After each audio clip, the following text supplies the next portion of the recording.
Assalamualaikum warahmatullahi wabarakatuh. Alhamdulillah.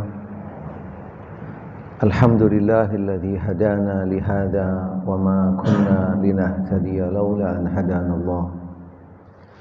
Asyhadu an la ilaha illallah wahdahu la syarika lah wa asyhadu anna Muhammadan abduhu wa rasuluh. Sallallahu alaihi wa alihi wa sahbihi wa sallama tasliman katsira. Subhanaka la ilma lana illa ma 'allamtana innaka antal alimul hakim. Rabbi shrah li sadri wa yassir li amri wahlul 'uqdatam min lisani yafqahu qawli.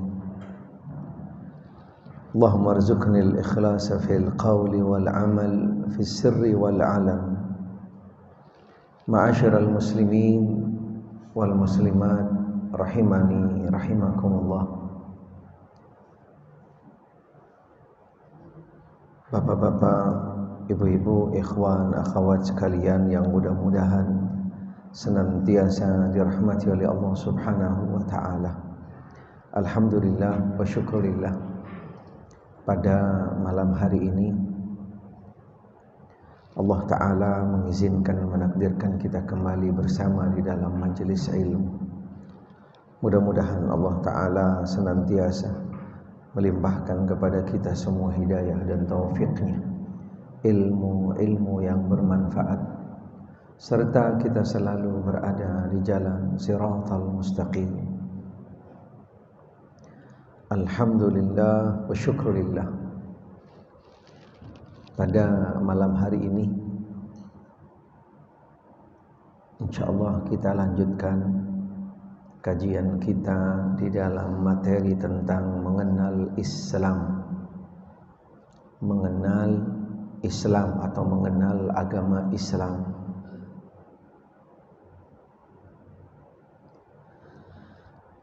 Pertemuan yang sebelumnya kita di dalam bab tentang karakteristik agama Islam.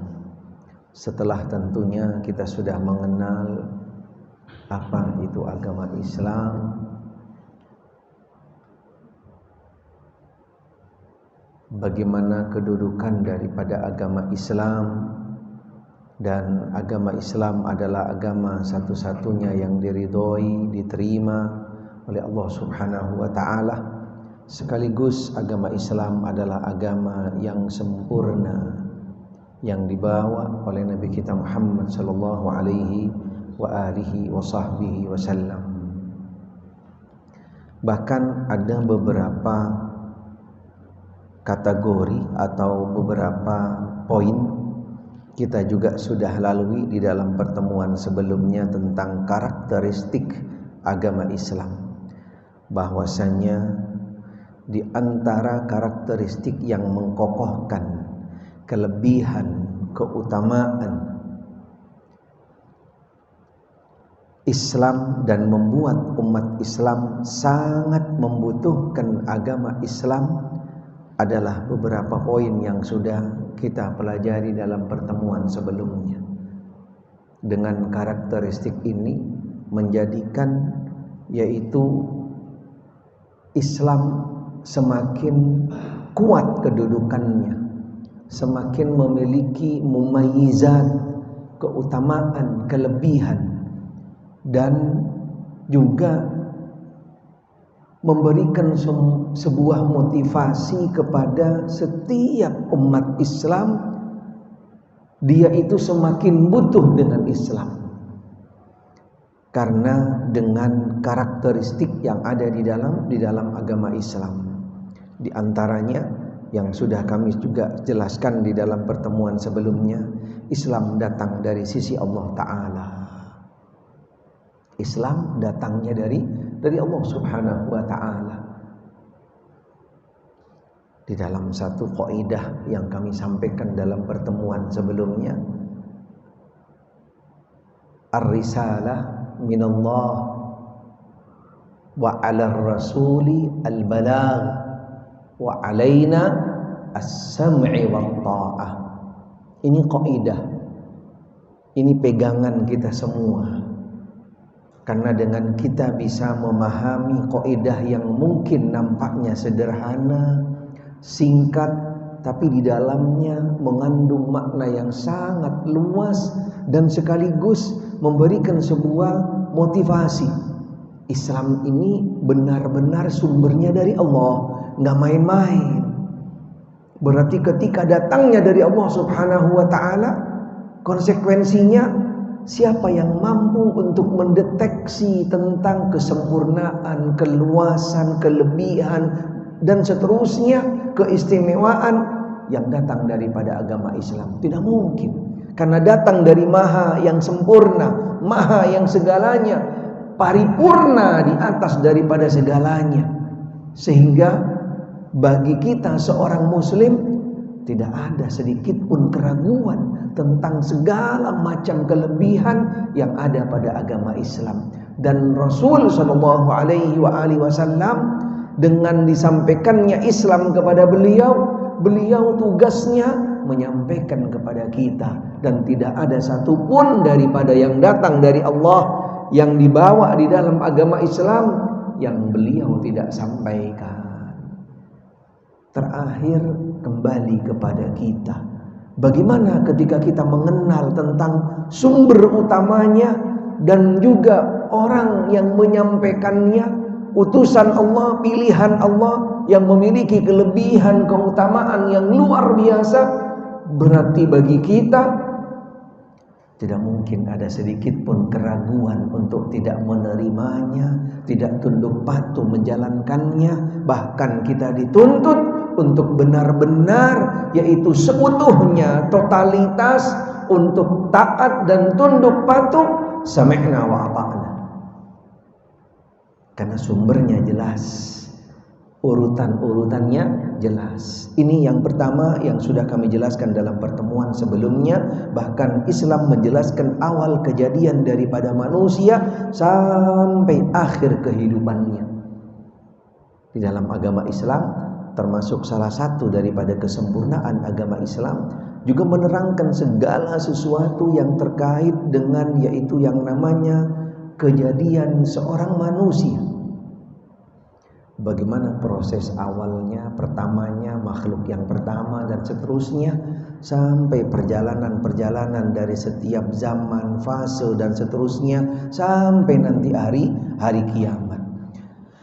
Kemudian yang ketiga, ini poin yang terakhir mungkin yang kita sampai dalam pertemuan sebelumnya, Islam adalah agama fitrah. Islam adalah agama fitrah, yang di dalamnya makna daripada fitrah di sini adalah Islam agama yang klop, nyambung, sinergi, kayak seperti puzzle dengan seorang manusia. Tidak ada satupun apa yang dibutuhkan oleh seorang manusia di dalam kehidupan dunia untuk bekal bagi mereka, untuk nanti kehidupan di dalam akhirat, nanti di akhirat, kecuali Islam datang membawanya, menjelaskannya, membawakan panduan dan tuntunannya. Agama fitrah yang benar-benar sejalan, sesuai, sinkron, sinergi, dan seterusnya dengan seorang manusia. Karena tadi sumbernya datangnya dari Allah, tahu dengan apa yang dibutuhkan oleh hambanya, Allah Ta'ala pasti akan menyesuaikan agama tersebut sesuai dengan daripada hambanya. Kemudian Islam yang keempat adalah sekaligus Islam itu sebagai ilmu syar'i, sebagai ilmu syar'i. Kewajiban bagi setiap muslim dan muslimah, dan ilmu sekaligus akan mengangkat derajat orang-orang yang memiliki derajat ke tingkat derajat yang paling tinggi di sisi Allah Subhanahu wa ta'ala. Karena setiap muslim dan muslimah dituntut dia itu untuk berilmu, sehingga dengan Islam dengan karakteristik Islam yang ada di dalam agama Islam, menuntut setiap pemeluknya untuk talabul ilm, untuk belajar, untuk menuntut ilmu, karena dengan ilmu yang dia dapat akan mengangkat derajat seorang muslim dan muslimah di dalam tingkatan derajat yang hakikatnya tidak ada yang tahu kecuali Allah Subhanahu wa taala. Yarfa'illahu alladhina amanu minkum walladhina utul ilma darajat. Allah Subhanahu wa taala akan mengangkat derajat orang-orang yang beriman di antara kamu sekalian, dan orang-orang yang berilmu dengan derajat, yaitu dengan beberapa derajat-derajat yang tingkatannya satu derajat yang berikutnya adalah tingkatan yang sangat tinggi dan luas. Bagaimana ketika derajat-derajat dan seterusnya? Ini menunjukkan bagaimana agama Islam tidak ada satupun daripada seorang muslim dan muslimah tidak butuh dengan agama Islam, karena sekaligus agama Islam sebagai ilmu syar'i, bukan cuman sekedar yaitu diyakini, diamalkan dan seterusnya, tapi Islam sendiri adalah sebagai sumber ilmu syar'i. Yang kelima, Allah Subhanahu wa ta'ala menjamin kebahagiaan, kemuliaan, kemenangan bagi orang-orang yang berpegang teguh kepada Islam dan menerapkannya dalam kehidupan, baik yang sifatnya individu, keluarga, masyarakat, dan seterusnya. Karena agama Islam, agama yang sudah sempurna, agama yang komprehensif, meliputi daripada semua sisi kehidupan setiap orang muslim dan muslimah, baik dia selaku seorang hamba Allah, selaku kepala rumah tangga, selaku orang tua, selaku suami dalam kehidupan rumah tangga, bermasyarakat, bernegara, dan terus sampai apapun yang dibutuhkan oleh seorang muslim, muslimah, Islam hadir, Islam memenuhinya. Islam ada, apapun yang dibutuhkan oleh seorang muslim. Allah Ta'ala berfirman di dalam Al-Quranul Karim, wa'adallahu alladhina amanu minkum wa amilus salihat la yastakhlifannahum fil ard kama istakhlafa alladhina min qablihim wa la yumakkinanna lahum dinahum alladhi irtada lahum wala yubaddilannahum min ba'di khawfihim amna ya'budunani la yusyrikuna bi syai'a wa man kafara ba'da dzalika fa ulaika humul fasiqun. Allah telah menjanjikan kepada orang-orang yang beriman di antara kamu dan mengajarkan amal-amal saleh. Allah Ta'ala menjanjikan kepada orang-orang yang beriman di antara kamu dan mengamalkan amal-amal saleh bahwa dia sungguh akan menjadikan mereka yaitu berkuasa di bumi sebagaimana dia telah menjadikan orang-orang sebelum mereka berkuasa, dan sungguh dia akan meneguhkan bagi mereka yaitu agama yang telah diridhoinya untuk mereka, dan dia benar-benar akan menggantikannya keadaan mereka setelah mereka berada dalam ketakutan menjadi dalam keamanan, kedamaian, sentosa, dan mereka tetap beribadah kepadaku dengan tidak mempersekutukanku dengan sesuatu apapun, dan barang siapa yang tetap kafir sesudah janji itu, maka mereka itulah orang-orang yang fasik. Ayat ini menunjukkan bagaimana Allah Subhanahu wa ta'ala dengan orang-orang muslim yang berada di dalam agama Islam, yang konsekuensi sebelumnya dia itu sudah belajar, sudah menuntut ilmu, kemudian dia memiliki yang namanya ilmu tadi, dengan ilmunya akan diangkat oleh Allah Ta'ala di dalam tingkatan derajat.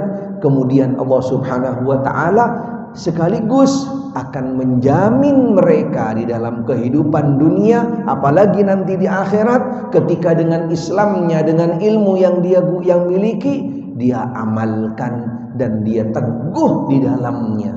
Jaminan kehidupan ketentraman, kedamaian sejak di dunia dan juga nanti di akhirat. Banyak ayat-ayat yang semisal dengan ini dalam Al-Qur'anul Karim.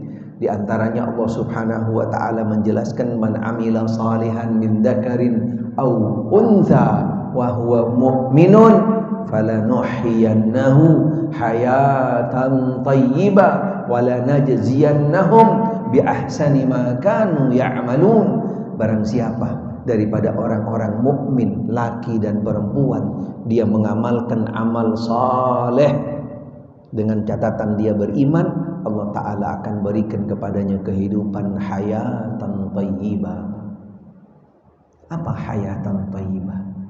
Yang dijelaskan oleh para ulama, khususnya para ulama tafsir, tentang hayatan thayyibah. Di antaranya dijelaskan, kalau gambaran dari kita kehidupan yang thayyibah, kehidupan yang baik, yang mapan, indikasi kita adalah kehidupan yang kembali kepada duniawi. Benar tidak? Seseorang akan diberikan kehidupan yang mewah, kehidupan yang mapan, atau lebih daripada segalanya dan seterusnya dalam kehidupan dunia. Berarti kehidupan seseorang yang punya rumah mewah, banyak mobilnya, ada taman-tamannya di dalamnya, ada kebun-kebunnya, ada kali-kali, sungai-sungai dan seterusnya. Masya Allah, pohon-pohonnya beragam, ada penghuni yang beragam di dalamnya. Masya Allah, ada pelayan-pelayan yang luar biasa, yang Masya Allah dan seterusnya. Ini ukuran daripada kehidupan dunia. Padahal sebenarnya hayatan thayyibah di dalam, yaitu pandangan agama, pandangan Allah Subhanahu wa taala yang dijanjikan kepada mereka-mereka yang beriman dan mengamalkan daripada amal-amal soleh, ketaatan kepada Allah taala, Allah taala akan berikan kepadanya hayatan thayyibah, kehidupan yang tentram dan damai di dunia. Allah Subhanahu wa taala ridho kepadanya, dan nanti di akhirat Allah Subhanahu wa taala juga ridho kepadanya, dan pada akhirnya Allah taala akan memasukkannya ke dalam syurganya. Ini hakikat daripada kehidupan yang thayyibah. Karena kehidupan yang thayyibah sama sekali bukan ukurannya duniawi. Karena kalau kehidupan yang mapan, yang thayyibah adalah diukur kepada yang namanya dunia, pastinya terbatas. Tidak bisa semua orang mukmin untuk bisa mendapatkannya. Padahal kehidupan thayyibah ini terbuka bagi siapa saja, selama dia beriman kepada Allah dan mengaplikasikan daripada keimanannya dengan amal soleh, ketundukan, ketaatan kepada Allah. Allah akan jamin kehidupannya di dunia, yaitu dengan kehidupan thayyibah, kelapangan dada, ketentraman, kedamaian, dan khususnya Allah Ta'ala meridhoinya dan ridhonya Allah sejak di dunia sampai nanti dia di akhirat, dan pada akhirnya Allah Ta'ala akan memasukkannya ke dalam syurganya, dan itulah hakikat daripada hayatan thayyibah. Ini hanya bisa didapat, diraih oleh orang mukmin tadi, yang dia itu benar-benar butuh dengan agama Islam, dan dia mengenal dengan sebenar-benarnya tentang agama Islam, dan dia menjalankannya, konsekuensinya selaku seorang muslim. Ada ayat yang lain yang Allah Subhanahu wa taala juga berfirman, yang kembali tadi kepada, yaitu orang-orang yang beriman dan dia menjaga keimanannya dengan utuh, dengan murni. dan dia tidak menyekutukan Allah Subhanahu wa taala. Di dalam surat Al-An'am, alladzina amanu wa lam yalbisu imanahum bidzulmin ulaika lahumul amnu wa hum muhtadun. Orang-orang yang beriman kemudian dia menjaga keimanannya, kemurniannya, ketulusannya, tidak dicampur adukkan dengan kezaliman. Yang dimaksud kezaliman di sini adalah kesyirikan kepada Allah taala. Apa janji Allah kepadanya? Ulaika lahumul amnu. Allah taala akan berikan kepadanya yaitu keamanan, ketentraman, kedamaian sejak di dunia, dan juga nanti keamanan daripada siksa api neraka di dalam kehidupan akhirat, yang artinya Allah Ta'ala akan masukkan dia ke dalam syurganya. Rabbana atina fid dunya hasanah. Hasanah di dalam kebaikan yang dimaksud adalah ketundukan, ketaatan, amal soleh kepada Allah Subhanahu wa Ta'ala di atas tauhid kepada Allah Ta'ala. Wa fil akhirati hasanah, di akhirat pun dia akan mendapatkan kebaikan yaitu surga Allah. Wa qina adzabannar, dan diselamatkan daripada api neraka. Yang keenam, dalam agama Islam terdapat penyelesaian bagi segala problematika karena syariat dan dasar-dasar ajarannya mencakup segala hukum bagi segala peristiwa yang tidak terbatas. Seperti yang kami sampaikan tadi, agama Islam ini sumbernya datangnya dari Allah. Sumbernya datangnya dari Allah Subhanahu wa Ta'ala, yang maha sempurna, yang maha segalanya, yang maha mengetahui dengan yang namanya hambanya. Apapun yang dibutuhkan oleh hambanya di masa kapan saja, di mana saja mereka berada, dan seterusnya, Allah Subhanahu wa Ta'ala menurunkan agama Islam ini sesuai dengan kebutuhan mereka. Apapun yang mereka kebutuhkan di dalam kehidupan dunia, baik secara individu, keluarga, masyarakat, negara, dan juga apapun daripada permasalahan yang mereka hadapi, yang terjadi kepada mereka, yang kecil, yang besar, yang hari ini, esok, dan yang akan datang, Islam hadir dengan memberikan sebuah solusi kepada mereka. Islam hadir untuk bisa menjadikan panduan di dalam setiap kehidupan mereka, apapun yang mereka butuhkan. Ini kembali kepada karakteristik keistimewaan yang ada pada agama Islam. Sekarang di dalam kehidupan kita sehari-hari, apapun yang terjadi dengan kita kemana kembalinya? Kemana kembalinya? Subhanallah. Mohon maaf, nggak kembali kepada jalur-jalur yang salah, tidak kembali kepada jalur-jalur yang salah. Nanya sono, nanya sini, subhanallah. Atau kembali kepada referen ini, referen itu, subhanallah. Tapi kita jelas kembalinya kepada agama Islam. Karena itu adalah sumber kita, karena itu adalah sebagai referensi kita, karena itu adalah sebagai tempat fatwa kita, karena itulah tempat sebagai segala kebutuhan yang kita butuhkan di dalam segala situasi, kondisi, problematika, apapun yang terjadi kepada seorang manusia, seorang muslim, muslimah, pasti berujung kembalinya kepada agama Islam. Jangan kembali kepada yang lain, jangan salah jalur. Subhanallah. Ada sebuah semacam motivasi mungkin, atau juga peringatan. Ketika seseorang dia minta pertolongan kepada seseorang, bukan kepada Islam, bukan kepada agama Islam, mintanya kepada yang namanya manusia, dan manusia tersebut sudah meninggal lagi, sudah meninggal manusia tersebut. Subhanallah.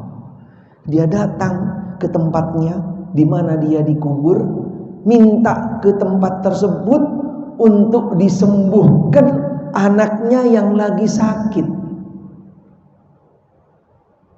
Padahal dikatakan di dalam spanduk tersebut, itu orang yang dikubur di sana dulu meninggalnya karena sakit, dia sendiri nggak bisa ngobatin. Subhanallah, aneh kan? Subhanallah. Lalu orang berbondong-bondong datang ke sana minta kesembuhan buat dirinya atau buat anaknya. Dia sendiri nggak bisa nyembuhin sakitnya kok. Subhanallah. Ini salah jalur. Bukan pada tempatnya. Semestinya datangnya kemana? Datang kepada agama Islam. Datang kepada panduan yang ada dalam agama Islam. Pasti Islam akan memberikan solusi yang tepat, jalur yang tepat, panduan yang sempurna yang datang dari Nabi Shallallahu Alaihi Wasallam. Nabi mengajarkan ketika kita dalam kondisi membutuhkan yang sifatnya adalah kebutuhan dunia, silahkan minta kepada manusia, pertolongan kepada manusia. Boleh-boleh saja minta tolong selama manusia itu mampu dan bisa untuk menolongnya, dan itu di otoritas seorang manusia. Pinjam duit bisa nggak sama manusia? Bisa. Minta dianterin ke airport, dianterin ke terminal, bisa nggak manusia? Subhanallah. Pinjam duit juga ada batasnya, iya kan? Kalau sekali dikasih, tapi kalau 2 kali digebrakin pintu, subhanallah. Atau paling enggak kadang-kadang afwan akhi, subhanallah. Karena banyak terjadi kadang-kadang udah dibantu, giliran ditagih galakan dia sama kita. Subhanallah. Ada nggak yang begitu kadang-kadang? Ada sebagian. Di sini nggak ada. Nggak ada. Adanya di sono tuh. Subhanallah. Subhanallah. Masih benar, masih bagus mintanya kepada manusia di dalam batasan yang manusia itu bisa untuk membantunya mencari solusinya. Tapi ketika seorang manusia sudah bukan otoritasnya, kemudian kita salah jalur, kayak seperti seseorang yang minta ngerubah nasib, datang kepada manusia. Saya pengen kerjaan yang pas dengan saya. Wah, Anda nggak sesuai kerjanya di darat. Anda cocoknya kerjanya di langit. Subhanallah. Ini kan salah jalur, gitu kan? Salah jalur. Subhanallah. Padahal yang ngomong sendiri butuh dia. Dia sendiri nggak bisa ngerubah nasib dia. Subhanallah. Mau pakai ngajarin orang, mau ngerubah nasib orang, gitu kan? Padahal dia sendiri nasibnya emperan. Subhanallah. Ini salah jalur, salah jalur, tidak tepat. Bukan kepada manusia jalurnya, mintanya karena apa? Karena itu bukan di otoritas daripada seorang manusia. Tapi mintalah kepada Allah. Apapun yang terjadi kepada kita, apapun yang kita butuhkan, ketika yang kembali kepada kehidupan kita untuk yang akan datang dan seterusnya, mintalah kepada Allah. Karena Allah lah yang maha kuasa, yang maha kaya, yang maha segalanya. Karena pada dasarnya siapapun yang namanya manusia di hadapan Allah fakir, miskin, lemah. Allah yang maha kaya, Allah yang maha segalanya, Allah yang maha kuat. Ya ayyuhan nas antumul fuqara'u ilallah wallahu huwal ghaniyyul hamid. Wahai manusia, kembalilah kepada Allah yang maha kaya, yang maha punya kekuatan, yang maha segalanya. Jangan salah jalur ketika hal-hal yang sifatnya manusia tidak punya otoritas di dalam hal tersebut. Salah ketika kita kembali kepada manusia. Kembalilah kepada Allah, mohon minta kepada Allah. Sujud di sepertiga malam, sujud kita lamain di setiap sholat kita. Kita untuk mohon minta kepada Allah Subhanahu wa ta'ala, minta jalan keluar, minta diberikan hidayah, minta taufik, minta ilmu yang bermanfaat, minta kehidupan yang lapang, minta hati yang bersih, minta ditingkatkan ketakwaan kita, keimanan kita, ilmu kita, mintanya kepada Allah. Jangan pengen ilmu duduk di bawah pohon nunggu ilmu laduni. Nggak ada. Subhanallah. Nggak ada zaman sekarang ilmu laduni. Ya Allah. Yang ada kehujanan nanti. Subhanallah. Ilmu nggak bisa datang sendiri. Ilmu harus dengan belajar. Dengan menuntut ilmu, kita harus keluar dari rumah, melangkah, cari majelis ilmu, cari tempat kajian, atau paling tidak dengan jalur-jalur yang lainnya. Ada usaha. Islamlah tempatnya, Islamlah jalurnya, Islamlah yang menjadi solusinya daripada segala apapun yang kita butuhkan. Ini karakteristik agama Islam yang harus dikenal, dipahami bagi setiap muslim dan muslimah agar menambahkan dirinya, dia semakin teguh, semakin kokoh terhadap agama Islam. Karena Islam adalah agama yang sempurna, komprehensif, universal. Kapanpun, di mana saja, siapapun, apapun yang dibutuhkan oleh seorang muslim dan muslimah, Islam siap untuk hadir memberikan solusi. Yang ketujuh, syariat Islam adalah syariat yang paling bijak dalam mengatur semua bangsa, paling tepat dalam memberikan solusi dari setiap masalah, memperhatikan kemaslahatan dan sangat memperhatikan hak-hak manusia. Subhanallah. Agama Islam adalah syariat Islam adalah syariat yang paling bijak. Bijak dalam artian bijak sini dan bijak sono. Subhanallah. Sesuai dengan pemeluknya, di mana saja, kapan saja, sesuai, relevan. Ya Allah. Banyak beberapa situasi kondisi yang kembali kepada seorang muslim harus disesuaikan dengan yaitu situasi, kondisi dan juga keberadaan daripada orang Islam itu sendiri. Contohnya misalnya di dalam kehidupan bermasyarakat kita di Indonesia berbeda dengan di tempat lain, nggak perlu jauh-jauh. Jakarta Barat dengan Jakarta Selatan beda kehidupan bermasyarakatnya. Di KI dengan Jawa Barat beda kehidupan bermasyarakatnya. Subhanallah.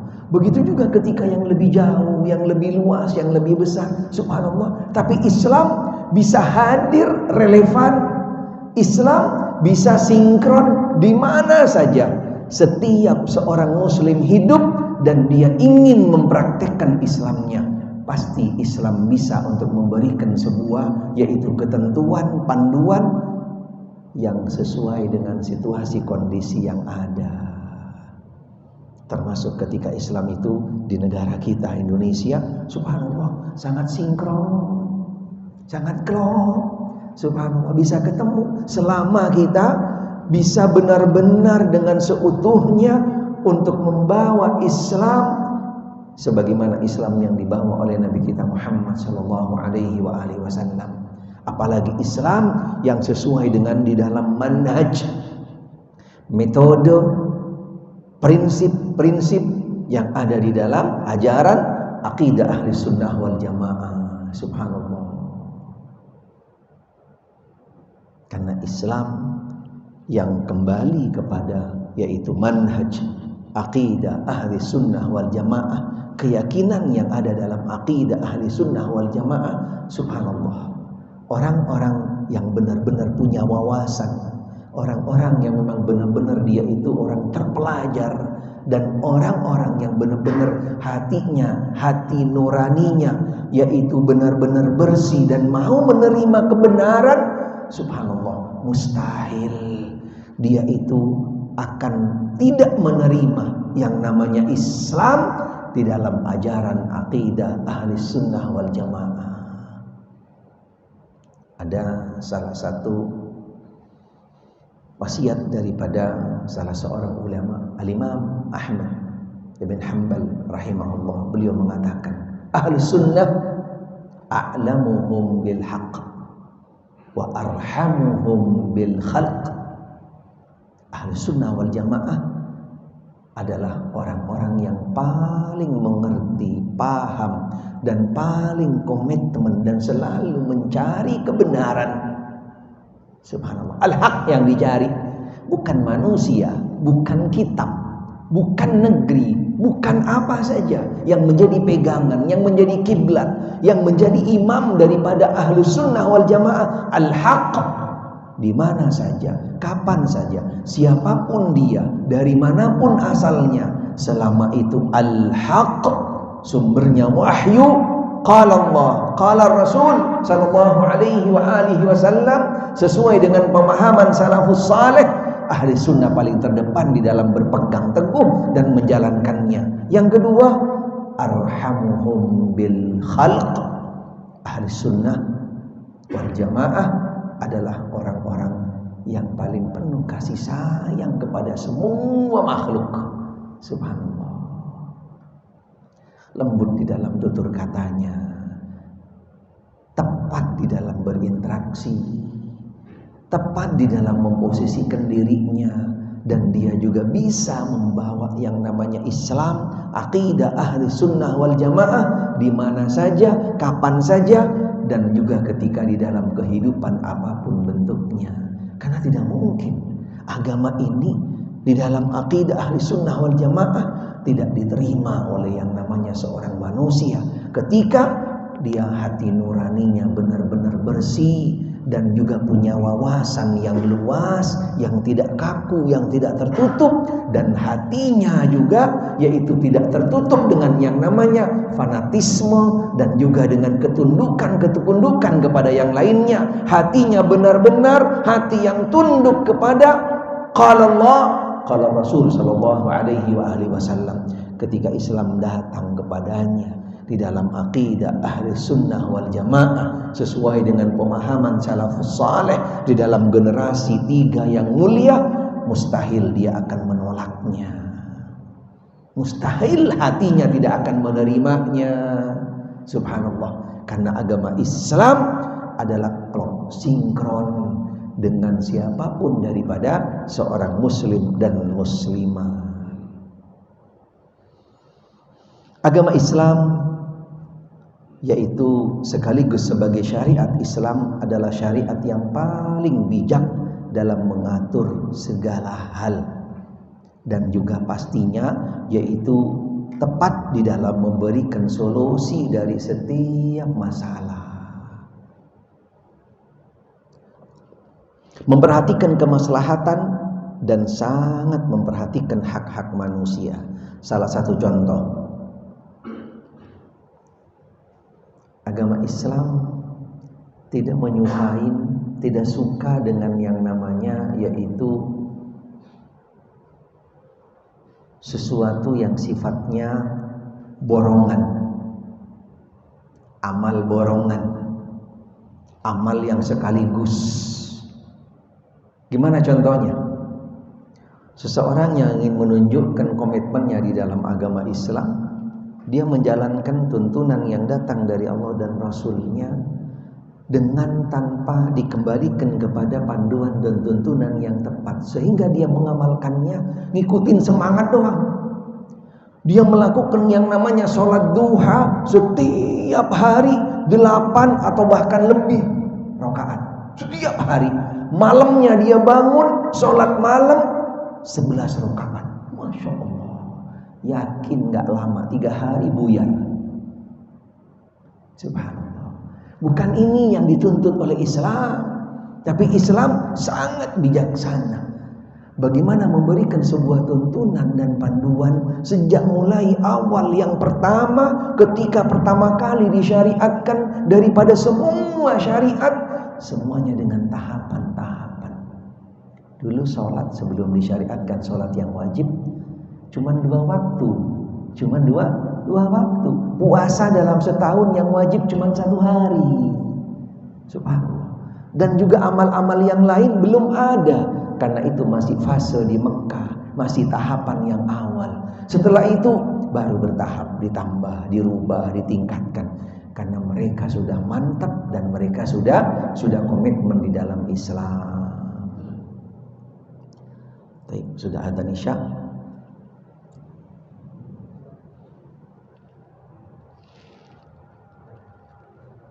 Kita biasanya sholat dulu ya. Sholat dulu dilanjutin apa adzan? Gimana biasanya? Gimana biasanya Pak Iwan? Lupa. Adzan dulu, sampai nanti qomat ya, sampai qomat. Cakep. Nah. Baik, kalau jam ana udah Isya nih. Alarmnya belum. Berapa menit lagi? Oh, 1 menit. Baik.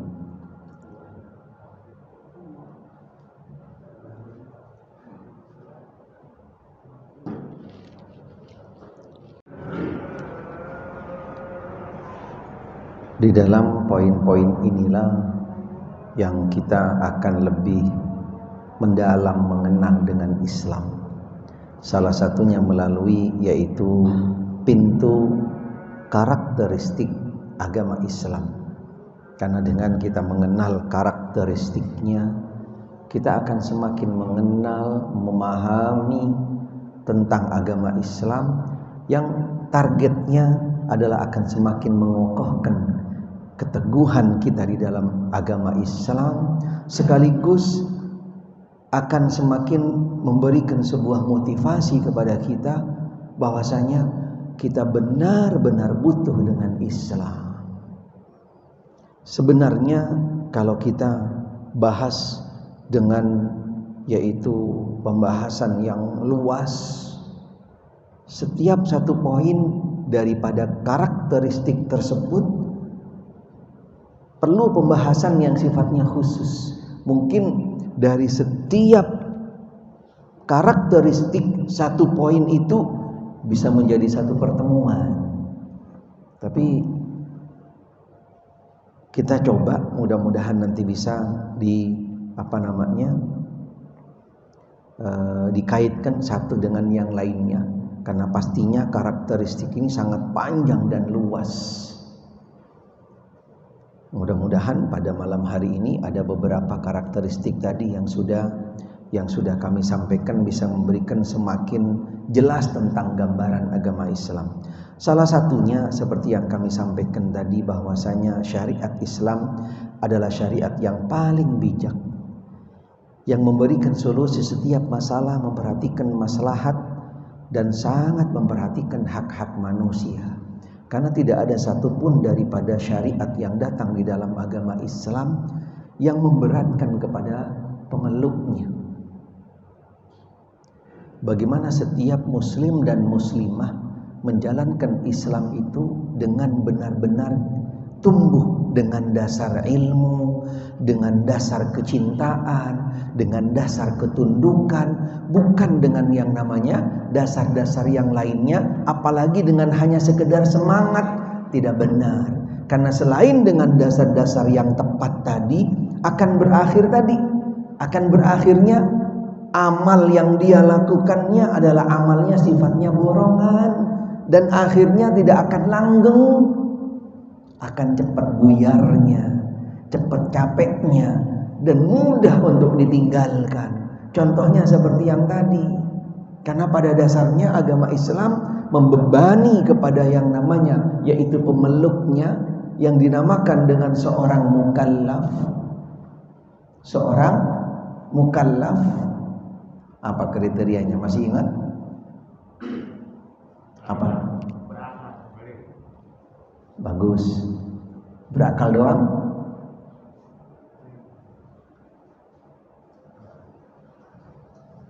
Ada 2 kriterianya, berakal dan balik, bukan dengan berakal saja. Sehingga ketika agama membebani kepada seorang mukallaf sebuah syariat, ajaran yang datang di dalam agama Islam, seorang muslim menjalankannya dengan penuh ketundukan, penuh kecintaan, dan juga benar-benar menunjukkan bagaimana setiap muslim butuh terhadap yang namanya amal tersebut. Dan dia juga ketika menjalankannya sesuai dengan tuntunan akan mengukur terhadap kemampuan dirinya. Kira-kira yang bisa saya lakukan sekarang ini dalam kondisi seperti ini berapa rakaat dulu nih? Tahapan ada tahapannya, enggak sekaligus salat duha 8 rakaat, tidak mungkin. Ada tahapan. 2 rakaat dulu. Nanti coba kita jaga, kita komitmen dengan 2 rakaat, kemudian kita tingkatkan. Di malam hari juga seperti itu. Upayakan dengan meningkat, dengan bertahap. Bagaimana pentingnya bangun di malam hari, dan itu sangat berat. Dan sampai dari setiap dari kita jangan sampai terlewatkan, walaupun dikatakan oleh para ulama hanya dengan sekedar kita duduk dalam keadaan suci untuk nunggu adzan subuh 30 menit sebelum masuk subuh, kita hanya cukup dengan duduk dan berdoa. Subhanallah, tahapannya jelas, ditingkatkan berikutnya dan seterusnya. Karena agama Islam sangat bijaksana di dalam menjalankan agamanya. Intinya yang wajib, yang tidak bisa diambil toleransi dalam hal ini. Pastinya ini yang perlu kita upayakan, kita maksimalkan. Untuk yang lainnya dengan dilihat situasi kondisi, dengan bertahap.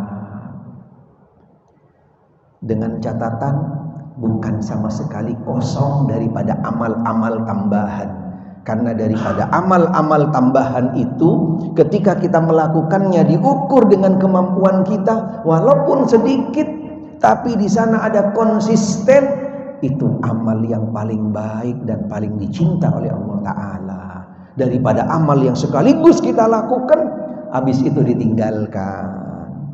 Kebijaksanaan yang ada dalam agama, agar seseorang itu juga tidak merasa terbebani dengan sebuah tuntunan syariat yang datang dari agama. Agama juga memberikan sebuah toleransi kepada setiap yang namanya seorang muslim dan muslimah. Ketika dia safar, agama memberikan keringanan. Salatnya boleh dijama, boleh dikosor. Subhanallah. Ini bentuk-bentuk keringanan, bentuk-bentuk kebijaksanaan yang ada di dalam syariat agama Islam. Subhanallah. Jangan ketika dia safar, dia merasa mampu karena enak, nyaman dan seterusnya. Ngapain pakai sholat 2 rakaat? Ini sok kuat. Orang-orang yang tidak paham dengan syariat, itu sudah ketentuan agama.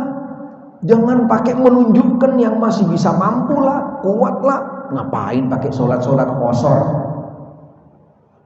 Itu yang merintahkan kita Allah. Jangan merasa kita mampu. Itu kebijaksanaan. Allah Subhanahu wa Ta'ala menjelaskan di dalam melalui sabda Rasul sallallahu alaihi wasallam, Allah itu suka kepada hambanya ketika dia itu dalam keadaan mukim untuk menjalankan amal-amal kewajibannya dengan sempurna, sebagaimana Allah Ta'ala suka ketika seseorang dalam keadaan safar, amal-amalnya dilakukan dengan qasar, atau sholatnya dilakukan dengan qasar. Allah cinta. Ini panduannya seperti ini tuntunannya seperti ini, dan itu sebagai bentuk kebijaksanaan agar setiap muslim bagaimana dia menjalankan syariat agama sama sekali tidak terbebani, tidak ada rasa yang namanya seakan-akan ada paksaan, harus begini, harus begini. Tidak. Agama Islam tidak sama sekali, yaitu meninggalkan yang namanya kriteria kebijaksanaan tadi, atau ada bijaksana terhadap pemeluknya, disesuaikan. Contoh yang lain, di dalam bulan puasa Allah Subhanahu wa Ta'ala mensyariatkan puasa kepada setiap mukallaf yang berada di dalam bulan Ramadan. Dia dalam keadaan sehat, dia mukim, dan dia tidak ada halangan, wajib baginya untuk berpuasa. Nggak ada pilihan, itu syariat Allah. Tapi ketika dia itu tidak termasuk orang-orang kriteria yang tadi, agama memberikan kebijaksanaan. Apa kebijaksanaannya? Ketika dia merasa terbebani dengan puasa, seperti orang yang lanjut usia, atau ada penyakit yang mungkin tidak bisa kunjung sembuh, atau seorang wanita yang sedang hamil atau menyusui dan dia terbebani dengan puasanya, agama Islam bijaksana, syariat agama memahami daripada pemeluknya. Perintah Allah sama dengan perintah puasa di dalam firman-Nya, wa 'alal ladzina yutiqunahu fidyatun ta'amu miskin. Bagi mereka yang terbebani dengan ibadah puasa, Allah mensyariatkan fidyah. Ini agama Islam, agama yang penuh dengan kebijaksanaan, agama yang benar-benar disesuaikan dengan kemampuan pemeluknya. Bukan berarti setiap orang yang berpuasa ada di bulan Ramadan semuanya harus berpuasa, tidak. Bahkan ada salah satu hadis, dan hadis ini ternyata dhaif, lemah, tidak dibenarkan karena berlawanan dengan ayat yang tadi. Sumu tasehu, puasalah kamu, akan kamu nanti bisa menjadi sehat. Enggak benar. Ini hadis enggak benar. Tidak benar. Apa enggak benarnya? Dikhawatirkan ada orang yang sakit pengen nyari kesembuhan dengan jalur berpuasa. Enggak mungkin. Tapi ketika puasa itu ada hikmahnya, ada manfaatnya, ada memberikan efek kepada kesehatan seseorang, benar. Tapi kalau orang sakit lalu dia mau berpuasa untuk mencari kesehatan, salah jalurnya. Karena hadis yang tadi tidak benar, karena bertentangan dengan ayat yang tadi. Kalau dia memang sakit, jangan dipaksain puasa, karena dia mendapatkan dispensasi, mendapatkan toleransi. Kalau hari itu dia sakit, harus berbuka dulu. Nanti ketika sembuh, dia puasa, selesai puasa, dibayar hutangnya. Ini agama Islam. Sehingga kita di dalam mengenal agama Islam harus dengan seutuhnya. Jangan cuma sekedar seorang muslim, seorang muslimah, gitu kan? Hanya sekedar menjadi seorang muslim tapi kita tidak mempelajari, tidak memahami, tidak mengenal dengan seutuhnya daripada yang namanya agama Islam. Lanjut.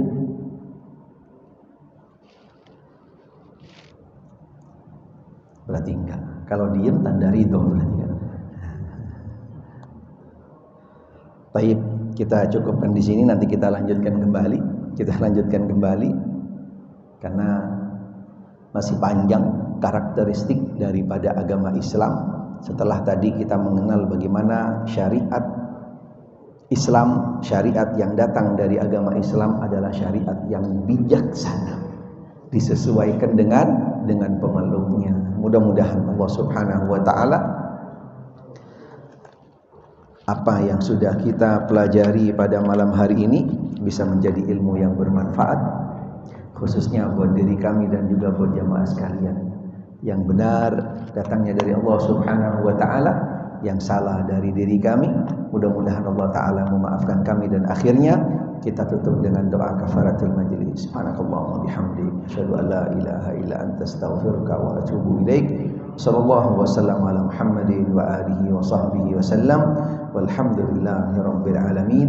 Wassalamualaikum warahmatullahi wabarakatuh.